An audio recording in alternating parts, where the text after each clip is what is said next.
जी, नैब एक ऐसा इंस्ट्रूमेंट है कि जो कि कोई करप्शन को रोकने के लिए ग़ालिबन खा कम से कम जो पॉलिटिकल पर्सनैलिटीज़ हैं, उनके हुँ। लिए नहीं बना हुआ। अच्छा। ये एक ग्रेड 17, 18 या 19 का कोई अफ़सर होगा, वो पकड़ा जाएगा, तो नैब की पूरी टीमें आपको नज़र आएँगी, एक्टिव होगी। उसकी आने वाली शख़्स की 2 नस्लें भी याद रखेंगी कि हमें नैब ने गिरफ्तार किया था और हुँ। हमारे पे करप्शन का केस बनाया था। हुँ। But let me clear it कि हुँ।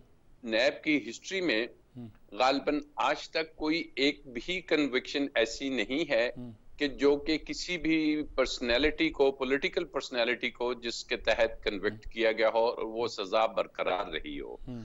तो ये उनकी फ़ेदर में उनकी कैप में there is can be termed as another feather hmm. In their cap और नैब ने यही करना था और कोर्ट मजबूर होके पूछ रही थी कि जी, क्या ये वही नैब है कि जिसने ये केसेस बनाए थे? हुँ। और नैब ने केसेस जब हुँ। बने, हाँ। चौधरी कमर ज़मान उस वक़्त चेयरमैन थे, हुँ। उन्होंने तब से लेके अब तक उसमें इतने लैकूनाज़, इतनी खामियाँ, इतने झोल छोड़ दिए हुँ।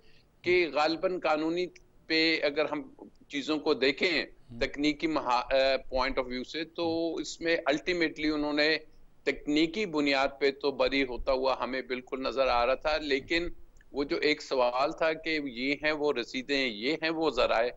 वो क्वेश्चन मार्क वो आज तो भी है सियासी है, और वो तो सियासी बात, वो तो हाँ। कहते हैं जी पनामा पे केस बनाया, अकामा पे सजा दे दी और जिस जज ने सजा दी उसके बारे में भी कहानियां आ गई कि उसको भी डिसमिस करना पड़ा आपको। वो तो एक अलग सियासी कहानी है। मैं तो नैब के किरदार के बारे में आपसे पूछ रहा हूं कि नैब का किरदार है क्या? आप उसमें सर्व किया आपने। सियासी political arm twisting one line I can clear कर मैं दूं तो कि इनसाइड यही है स्टोरी आपसे पॉलिटिकल लेना जहां चाह रहा पे हूं ना जी। केसेस होंगे, हाँ। It is not. हम्म। जी, तो मैंने बड़े क्लियर अल्फाज में कहा कि जी। पॉलिटिकल आर्म ट्विस्टिंग ये सिर्फ ना सिर्फ मैं कह रहा हूं, हम्म। ये सुप्रीम कोर्ट के जजेस अपने फैसलों में लिख चुके हैं कि नैब जोन सी है हम्म। वो पॉलिटिकल आर्म ट्विस्टिंग के लिए इस्तेमाल होती रही है हम्म। और अब भी हो रही है और हम्म। हमें लगता है फ्यूचर में भी होगी।